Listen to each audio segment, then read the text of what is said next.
All right, Brent Porcio, TopVelocity.net. Really excited. Another great testimonial.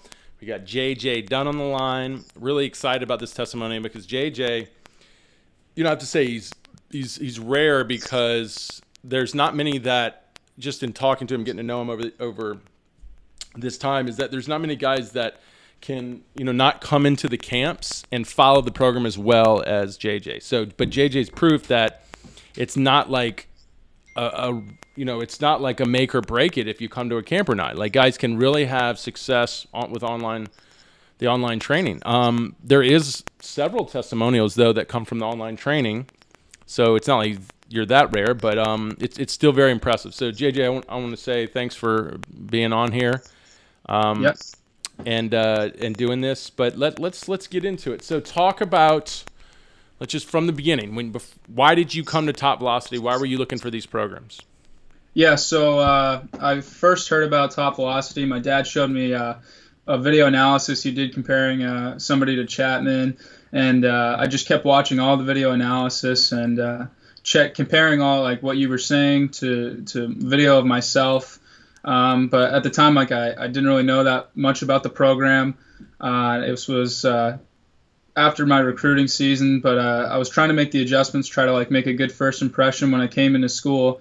But I didn't get the program, and I thought maybe just through picking up those pieces, I could sort of make gains in that way. But then after my freshman year, I thought it was time. I was still stuck around the same velocity of like low to mid 80s, and I thought it was time to actually get the full approach going.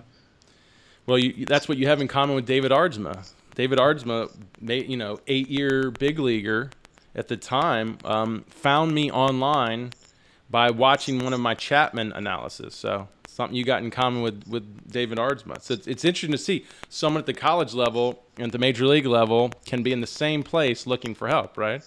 Mm-hmm. Yeah. So you were what? You said, I think 85 was pretty much where you were when you came into the program? Yeah, so in high school, I think I topped out at 86 at a showcase. And then my freshman year of college, I'd lost a substantial amount of weight.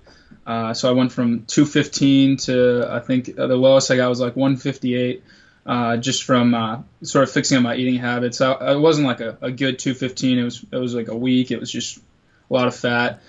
So in the middle of the weight loss, I think I topped out 83 to 85. At the same time, I had done I was using the 3-part series that I found online that you guys put out, and I was trying to start implementing some of that. And the fact that I was even able to stay around the mid 80s, even though I lost all that weight, was definitely a sign to me that it was time. And I'd had some success my freshman year, and I knew that the velocity would be the next piece that I needed to add. And I mean, I'd been following you guys for 2 years at that point, and I knew that was the right move. So you're a freshman in college. So you said you were 6 feet one. How much? Probably around 160 at the time when we did the radar. Okay. So you Yeah. started the training. Did you jump right into the Ace Pitcher Handbook? Like, what was the progression of the training as you got into it? Yeah, so I started off the first about 2 weeks. I started at probably the finals week of college, and I did the beginner's guide for the first 2 weeks, and then but I had already started the Ace Pitchers lifting at the same time, and in the third week I sort of blended the drills together. I mean they were long days, but I would start the days doing the beginner drills, and then after that, I would go to the med ball throws and the target throws and all the drills and the ace pitchers. So I sort of blended them, and then from then on, I just started to keep going into the ace pitcher book. So cool. So, like I've always liked to say and talk about is, it's more like a Cinderella story going through this programming. It's not like, what's another way to put this? It's not like a Disney movie, right? It's not like, an easy ride. There's always those big bumps in the roads, and a lot of guys contemplate quitting a lot. Talk about the bumps in the roads. Talk about, of course, we're going to get to right now the success that you've had, this tremendous success. But let's talk about the bumps in the road. Like, what was the moments that you wanted to quit? Are these really hard, challenging moments? Tell them really give that to them in detail so we don't mislead them in how this works. Yeah, no, this was definitely probably the hardest thing I've ever done in my life. I mean, I didn't have like I didn't just go through the ACE picture book one time and make all the gains that I needed. It was a really long process. I think in total, until I saw the gains, it was probably about 7 months of just grinding it out. And there were definitely times when I thought maybe it just wasn't going to work out. I mean, I had always been trying to throw 90, and I was starting to think maybe it was just like I wanted to throw 90, but maybe I just couldn't. But there's definitely times. I mean, right off the bat, about like 3 weeks in, I went on the gun and my velocity had dipped a little bit. It was like 80, 81, and I definitely was. I was very frustrated at that point. It was also. So why didn't you quit? So why didn't you quit at that point? A lot of guys would have quit. Yeah, I mean, I just trusted it. This was honestly, when I thought about it, just from reading the material on like the mechanics guide, I didn't know where else I would go after this. My whole mentality of pitching was now going to be lower half focused, and all the mechanical aspects that I had learned, I didn't know how to just go back to the old style of pitching anymore. So I decided, this was my decision to do this, and I wanted to keep going with it. Well, that's awesome, man. I mean, it's kudos to you. I mean, it really shows the character that you have. Like I said, that's the hardest part. There's those moments where it really is breaking you. I mean, don't you feel like the program will break you eventually? You just have to be willing to believe and stay the course. Yeah, definitely. I mean, it wasn't just at that point, too. I came back in the fall, and I still wasn't exactly where I wanted to be. The first semester of school, I was hovering in mid-80s, maybe 1 or 2 miles per hour higher, like 86. I think I hit maybe 87 during Christmas break, but I still wasn't where I wanted to be, and it was definitely frustrating, but you just have to keep with it. And I mean, every day is sort of like a mental grind, because there are just going to be days when my med ball speeds just were really low. For some reason, I just wasn't transferring energy well, and they were just down, and it's frustrating because you obviously want to keep progressing upwards, but it's a mental grind every day, and it's a lot of work too. These aren't like short days. I know there was one day in particular, I think I spent like 9 hours just the drills, the lift, and mobility work. It was long, but it was definitely worth it in the end. So talk about the progression up to breaking 90. Talk about how that happened, the experience. What was it like? Mm-hmm. So I went into Christmas break. I shut down for the first couple of weeks, and then I started throwing. And as I said, I was maybe around 87.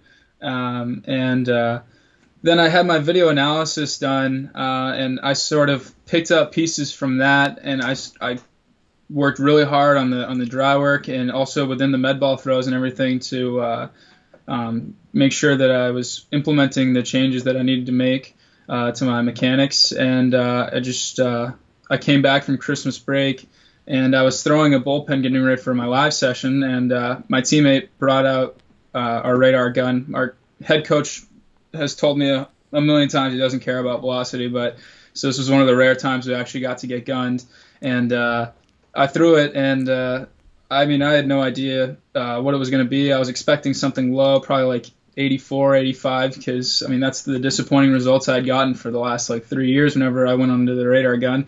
But he came back and he told me I hit 89, so that was like a real realization point for me. It's like you're so close, you just got to keep with it. And the next week, I was throwing in a side session, I hit 90, and then we went to throw a live BP against another college. Went to Tufts University, and both their coach and our coach had the radar guns out, and I topped out at 92, and over half my pitches were over 90. So that was a really cool moment. And then later on in the year, since we didn't get gunned in games, I had to sort of take it upon myself to throw and see where I was at, and that's when I hit 93. That's amazing. So I guess we could say officially 86 to 93 from the beginning to the end, right? But over a course of a year, right? Or 7 months, I guess. Yeah. Well, 7 months was till I hit 90, and then probably about 8 months till I hit 92, and yeah. Well, that's tremendous, man. It makes you an amazing testimonial. So, I think let's talk about how it worked for you. So talk about where did you really see the gains that started helping your velocity climb, like across the board? Like what What were the big gains, and how did they come together to really produce the 93? Yeah, so at first, I mean, I started the program, as I said, it was probably like 160. Um, we have an Olympic lifting coach at school, so I was starting to do the strength training there, but I was really weak. I think I maxed my clean out at 185, and that was after.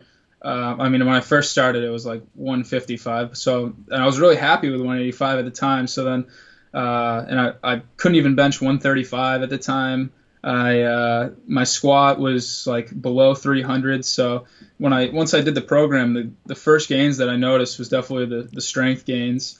And then, it took me a while to actually get them to go to the mound. The thing that followed after that was the med ball throws.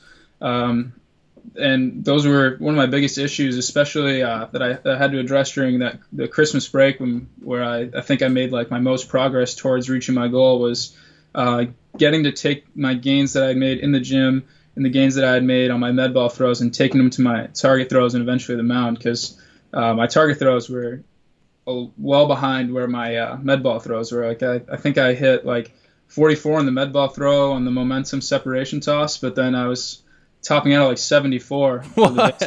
So that's horrible. I sent you an email about that. I was concerned. I was like, I don't know why I can't make the gains of the baseball. Well, but what that tells me is you are making gains. You're just having a hard time allowing your muscle memory, basically the way you throw a baseball. You're having a hard time allowing that to change, because that's where your comfort zones are. I mean, those are movements you've done forever.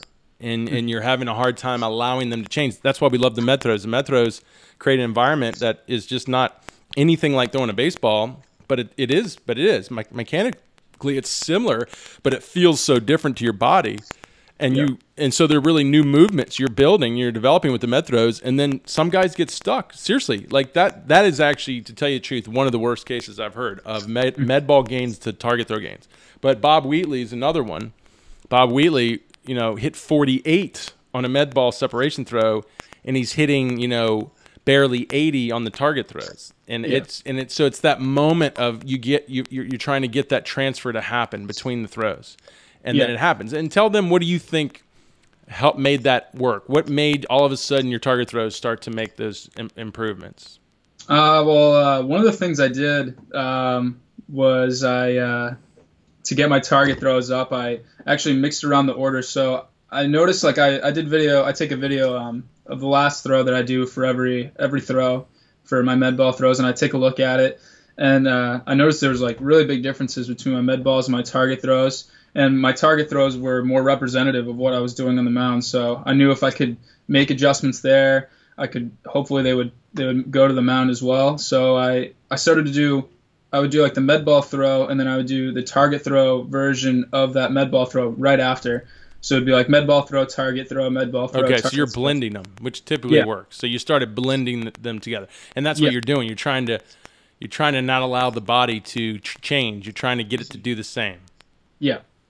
So that's what I started to do. Probably towards the end of my first semester going into Christmas break this year, and then I started. And I would say to anyone listening, I would say that's an excellent approach if you're in the same situation. So. Yeah. So the target throws eventually picked up. So I think I've topped out at 85 or 86 from that throw now, and I've gotten up to 46 on the med ball throw. So you've hit 86 in a separation target throw? Yeah. That's really impressive. And so we typically say you're about 5 miles an hour away. So, and just looking at your mechanics, you use momentum so well. So you're even more, and that's great. So you're going up, you're going up 7, 8 miles an hour to the mound. And that's just your ability to use momentum off the mound really well that you can't get in those target throws. Yeah. Well, that's awesome, man. I mean, just seeing your video online over that progression, everything you've posted on the forums is really awesome. I mean, what you see good mechanics. I think you've always had pretty decent mechanics. You definitely see a bigger, stronger, faster athlete.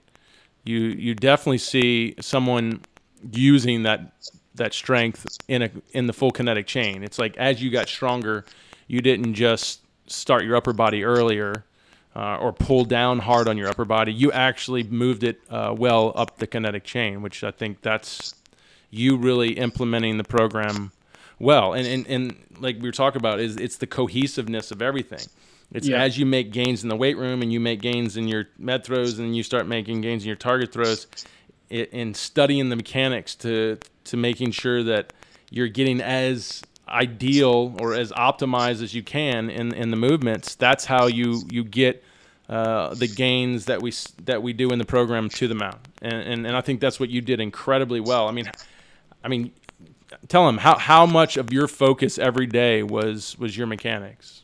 Oh, I mean, that's even before I did the program, I was what I was kind of known for. I always did like tons of dry work, like at least an hour or two of dry work every day. That's like what my teammates knew me as. So every single day I would, once I was done with my throws, or even there was at the very beginning, I would videotape my throws, sort of look at what I was doing wrong with them, and then go do a second set of throws right after to make the improvements so that I can make the gains. But I mean, every single day I have to take a look at my mechanics and sort of the program always has.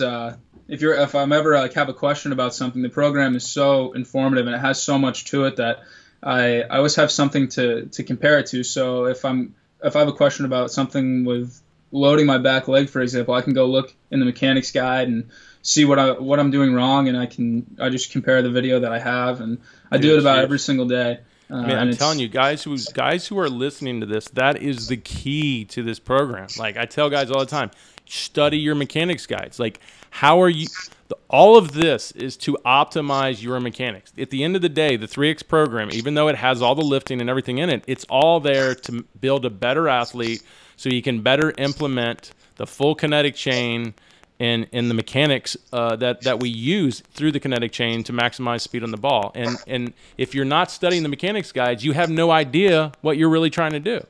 Mm-hmm. So I think that's it. You found it. That is the key, and you did that extremely well. And those that come into my program that want to stay the meathead and just do the lifts and throw the balls, but don't want to understand the mechanics and model the optimal pitching machine at the end, turn themselves into a Chapman, turn themselves into a any high velocity guy, those guys fail. And I think, like you said, you came into it and that's who you were. So you were really set up to have success, and you just had to endure it and grind it out, and that's what you did. So, I mean, I'm excited, man. I think you're an excellent testimonial. I definitely want to put you at the top of the page. But talk about like, help others here. So if there's others listening to this and they're kind of in that boat you were, not satisfied with their velocity, maybe not really have a good understanding of what they're doing, what do you have to say to them to help them in accomplishing their dreams and their goals?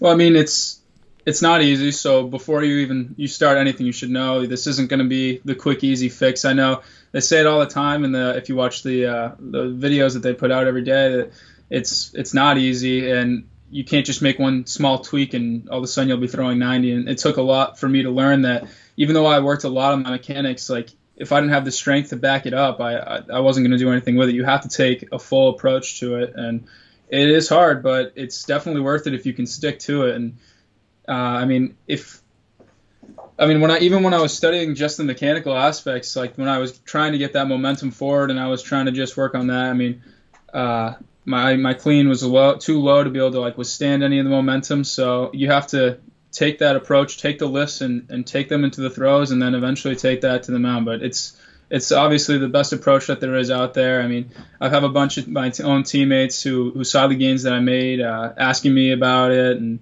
wanting to know more about it, and hopefully they can do the same thing. But at the end of the day, I mean, how many teammates or how many guys out there are willing to work this hard? There's not many. Yeah, that's what it was. Definitely difficult. I mean, I was trying to, at the very beginning of the season, even before I had made any gains, I was trying to, like, especially the freshmen coming in, I wanted to, try to help them out and start getting them to think more of the whole kinetic chain rather than just like the old-fashioned pitching mechanics. And it took a while to start to like figure out, all right, who's actually going to want to listen to this, who's actually going to want to work towards this, and hopefully there's a couple of guys that are going to be trying it this summer, and hopefully they can they can see the same thing. But not many want to listen to it, do they? No, definitely not. Especially when they're pitching well. No one wants to make the adjustment when they're pitching well. You're right. Good point. Well, this is exciting, man. I think that's it, man. I think you nailed it pretty good. I think the other thing is for you is, you know, you're obviously you have a good mobility, and you said you work on that a lot in the program. Yeah. But I think your next velocity jump, you know, low 90s to maybe completely consistent low 90s or even into the mid 90s is your cleans at 245. You're able to convert that really well because you got great mobility and speed. I think you need to keep building more strength. I think you need to definitely keep building more power. If you can get that clean to upper twos, you know, not stressing, not over pushing it. Like, it needs to build, let it build itself to that level. And then you continue to improve on your mechanics and keep your mobility. That's where you're going to go. You're just a guy who's really, the more power you get into your system, the harder you're going to throw. And there's not a lot of guys like that. There's a lot of guys out there that come to this program and they get to the point where they want to get more power, but I'm looking at them going, you got it. You've got great power. Your problem is you don't convert it well. So you're not that guy. You convert power well. You just actually need more of it. So that's you're in a great place. I mean, you're the guy, even though you got to work hard, you really can make huge gains in this program because you're a guy who converts energy well. You just need a ton more energy. Yeah. So, and that's definitely the approach that I was going to take. I decided not to play summer ball and just go and do more weight training and try to get that clean up to that and work on my upper body too. It's notoriously weak, so just keep getting stronger, putting weight on too. I mean, I'm only up to 175 now, and I think if I can put weight on while also keep working on the power stuff and cleaning up some biomechanical things, maybe getting that front leg a little earlier. And yeah, at the end of the day, you can never let go of your pitching mechanics or your optimization of your mechanics. You can never let go of them. And two, you can never stop this form of training, unfortunately. Once you are on this train, you're always on this train, because what do you think happens if you stop training like this? It would be right back down. It would be a slow decline back down to right. the 80s. So you got to think of yourself as an Olympian. You know, you think someone like Michael Phelps is a swimmer, you know, whoever, you know, as the sprinters, you think they can take years off and still be Olympic athletes? No. So the point is, this is no different than anybody else. But once you're on this train, you're always on this train. But hey, man, thanks for doing this, dude. That was really awesome. Yep. And I'm going to end it, but man, stay on the line.